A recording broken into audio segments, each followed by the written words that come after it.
మహాత్మా గాంధీ మార్గాన్ని యువత ఆదర్శంగా తీసుకోవాలన్నారు వరంగల్ ఎంపీ కడియం కావ్య. గాంధీ జయంతి సందర్భంగా హనుమకొండ పబ్లిక్ గార్డెన్లో గాంధీ విగ్రహానికి పూలమాలలు వేసి నివాళులర్పించారు. కార్యక్రమంలో శాసన మండలి డిప్యూటీ చైర్మన్ బండా ప్రకాష్, కాంగ్రెస్ ఎమ్మెల్యేలు నాయిని రాజేందర్ రెడ్డి, శ్రీహరి, కేఆర్ నాగరాజు, కుడా చైర్మన్ ఇనుగాల వెంకటరామరెడ్డి, కలెక్టర్, వివిధ శాఖల అధికారులు పాల్గొన్నారు. యువత సేవాభావాన్ని అలవర్చుకోవాలన్నారు నేతలు. రెండు పండుగలు కలిసి వచ్చినాయి. ఒకటి గాంధీ జయంతి అయితే ఇంకొకటి దసరా పండుగ, లాల్ బహదూర్ శాస్త్రి గారి జయంతి కూడా.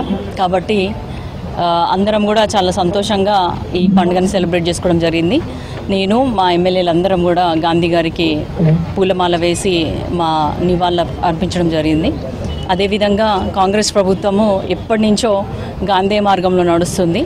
నిజాలని మాట్లాడాలి, సత్యాన్ని పలకాలని, అన్యాయాన్ని ఎదిరించాలి, అట్లనే మంచి జరగాలి, మంచి చేయాలి అన్న ఉద్దేశంతో మా అధినేత అయినటువంటి రాహుల్ గాంధీ గారు, ఇక్కడ మా సీఎం రేవంత్ రెడ్డి గారు మమ్మల్ని నడిపిస్తూ వరంగల్ని మొత్తం అభివృద్ధి పదంలో ముందుకు నడిపిస్తున్నందుకు వారికి నా ధన్యవాదాలు. అదేవిధంగా తెలంగాణ ప్రజలందరికీ కూడా దసరా పండుగ శుభాకాంక్షలు.